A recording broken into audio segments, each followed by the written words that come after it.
तो साथियों, कैसे आप सभी, कैसी चल रही है आप लोगों की तैयारी? पॉलिटी आपकी कितनी कंप्लीट हो चुकी है? और आज ही हमारा जो पॉलिटी का वीडियो है वो 23 वीडियो है। इसमें हम आयोग और परिषदों के बारे में बात करेंगे। और अगर आपको हिंदी कवर करनी है तो हिंदी की ग्रामर प्लेलिस्ट आपको मिल जाएगी। पॉलिटी की तो ये है ही, हिस्ट्री की भी प्लेलिस्ट है, वो आप देख सकते हैं। और अगर आप उत्तराखंड परीक्षा वाले क्वेश्चन सॉल्व करना चाहते हैं तो आपको पूरी परीक्षा वाली के MCQ आपको यहाँ पर चैनल पे मिल जाएंगे। आपको आई बटन में यहाँ पे दिख रहा होगा, राइट हैंड साइड के टॉप में यहाँ पे देखिए, आपको दिख जाएगा। तो जो नए साथी हैं वो वीडियो को लाइक और चैनल को सब्सक्राइब ज़रूर करिए, जिससे आपको आने वाले वीडियो का नोटिफिकेशन जल्दी मिल जाएगा और आप वीडियो को आराम से देख सकेंगे। तो स्टार्ट करते हैं हम आज का पहला क्वेश्चन। पहला क्वेश्चन है, केंद्र और राज्य के मध्य धन के बंटवारे के संबंध में कौन राय देता है? तो वित्त आयोग। वित्त आयोग का कौन से अनुच्छेद में है वित्त आयोग? 280 में है, 280 में है। और साथ ही वित्त आयोग, अभी कौन सा वित्त आयोग चल रहा है वर्तमान में? तो आपको पता है, आप 15वां चल रहा है। इसके अध्यक्ष कौन है? तो NK सिंह इसके अध्यक्ष हैं। पहले वित्त आयोग के अध्यक्ष कौन थे? आपके लिए क्वेश्चन ये है और आप अभी कमेंट में बताइए। कार्यकाल कितना होता है? 5 वर्ष। और ये 2015 कब से स्टार्ट हुआ है? तो 2021-22 से 2025-26 तक ये चलेगा, ठीक है ना। अगला क्वेश्चन है हमारा, संविधान के किस अनुच्छेद द्वारा अखिल भारतीय सेवाओं का प्रावधान किया गया है? तो अखिल भारतीय सेवाएं क्या होती हैं? जैसे आप देखते हो IAS, IPS, ये कैसी सेवाएं हैं? अखिल भारतीय सेवाएं। IFS, तो ये कैसी सेवाएं हैं? अखिल भारतीय सेवाएं हैं, ठीक है ना। तो इन सेवाओं का जो गठन होता है किस अनुच्छेद के तहत प्रावधान किया गया है? तो अनुच्छेद 312, ठीक है। और इसके लिए कौन प्रस्ताव लाता है? तो राज्यसभा। राज्यसभा के पास ये इसकी राज्यसभा इसको लाता है, तो अनुच्छेद 312 के तहत लाता है, ठीक है ना। अगला क्वेश्चन भी यही है, संविधान के किस अनुच्छेद द्वारा लोक सेवाओं को संरक्षण प्रदान किया गया? तो अनुच्छेद 300, अच्छा ये संरक्षण है, सॉरी, है ना। तो संरक्षण 311 में दिया गया। तो यही होता है, क्वेश्चन हमको ढंग से पढ़ना पड़ता है, वरना हम अभी देखो 312 में टिक कर देते, गलत हो जाता।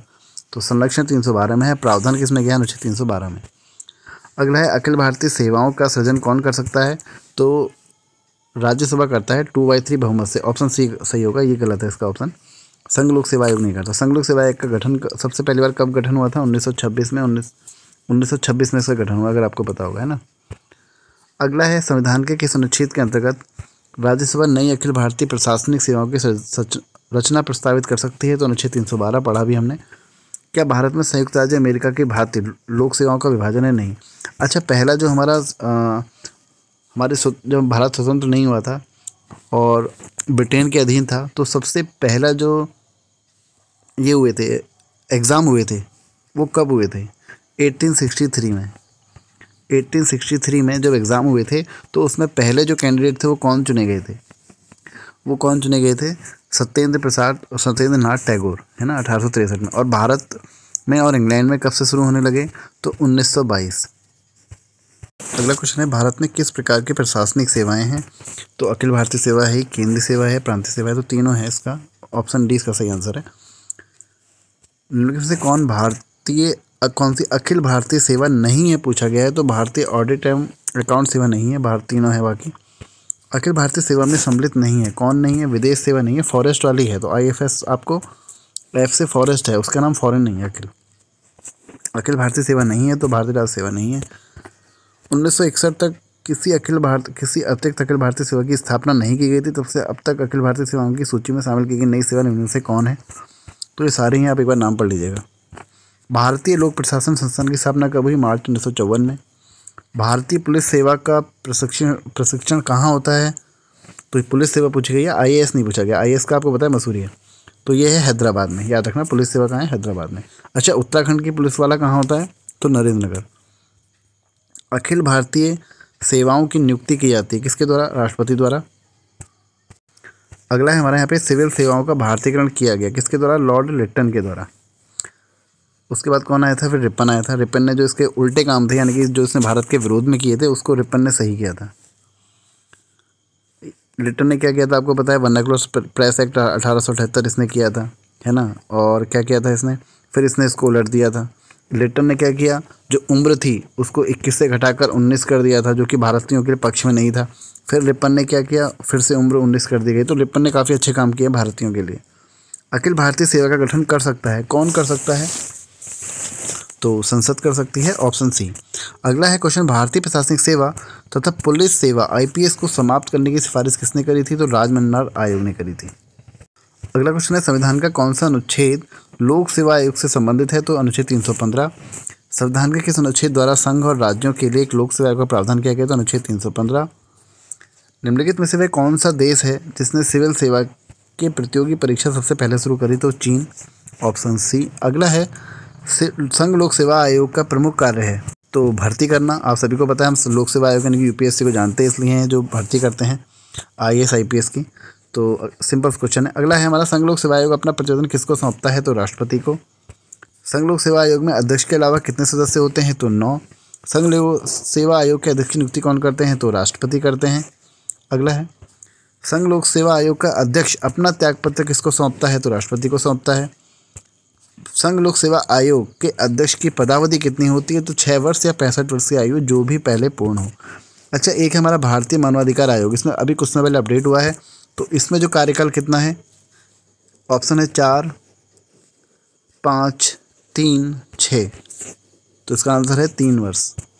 3 और 70 याद रखना, मानवाधिकार में कितना है? 3 और 70, ये अपडेट हुआ है कुछ समय पहले।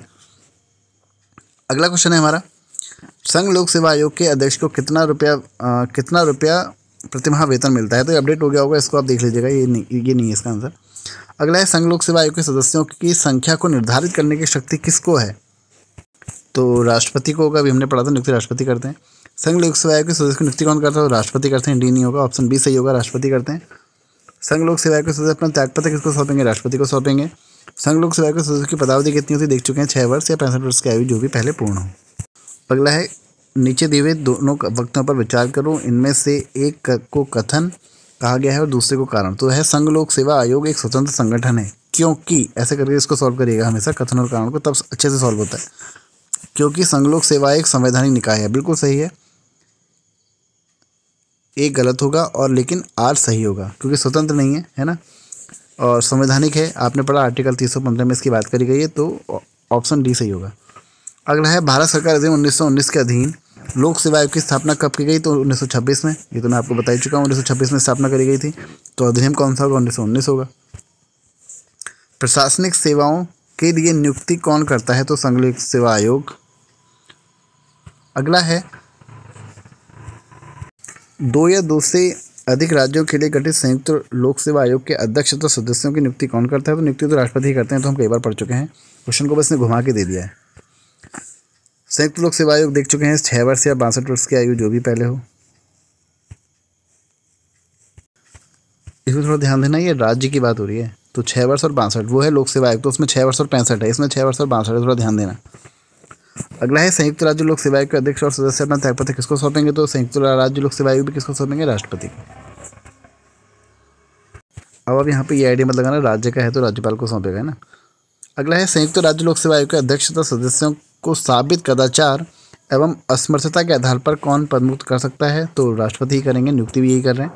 संविधान के अनुसार लोक सेवा आयोग के कृत्य सरकार के लिए हैं, क्या है? सलाहकारी हैं। अगला है, संघ लोक सेवा आयोग के सदस्यों की नियुक्ति कौन करता है? सॉरी, संघ नहीं है, राज्य लोक सेवा आयोग के सदस्यों की नियुक्ति कौन करता है? तो राज्यपाल करते हैं। लेकिन अगर इनको हटाना होगा, चलो आगे पढ़ेंगे, आगे आ जाएगा। राज्य लोक सेवा आयोग के अध्यक्ष की नियुक्ति कौन करता है? तो वो भी राज्यपाल करते हैं। राज्य लोक सेवा आयोग के अध्यक्ष तथा सदस्य अपना त्यागपत्र किसको सौंपेंगे? अगला क्वेश्चन है, राज्य लोक सेवा आयोग के अध्यक्ष की नियुक्ति कौन करता है? राज्यपाल, हमने देख लिया। राज्य लोक सेवा आयोग के अध्यक्ष तथा सदस्य अपना त्यागपत्र कैसे देते हैं? राज्यपाल को त्यागपत्र दे सकते हैं, लेकिन हटाएंगे राष्ट्रपति ही, है ना, हटाएंगे राष्ट्रपति ही। सिर्फ राज्यपाल क्या कर सकते हैं? उनको निलंबित कर सकते हैं, लेकिन हटाएंगे राष्ट्रपति। पावर राष्ट्रपति के पास ही है। नियुक्ति भले ही इसको कौन करते हैं? इनकी राज्यपाल करते हैं, लेकिन हटाते राष्ट्रपति हैं। राज्य लोक सेवा आयोग का सदस्य सेवानिवृत्ति के पश्चात जिस नियोजन के लिए पात्र में नियोजन है, संघ लोक सेवा आयोग के सदस्य और अध्यक्ष, इसके अलावा वो रोजगार के उसके पात्र नहीं होंगे, है ना। अगला है, संविधान के किस संशोधन द्वारा यानी कि पुनर्नियुक्ति के पात्र हैं, कहने का मतलब ये है। अगला क्वेश्चन हमारा, संविधान के किस संशोधन द्वारा राज्य लोक सेवा आयोग के अध्यक्ष तथा सदस्यों की आयु सीमा 60 वर्ष से बढ़ाकर 62 वर्ष कर दी गई? तो 41वें संविधान संशोधन द्वारा।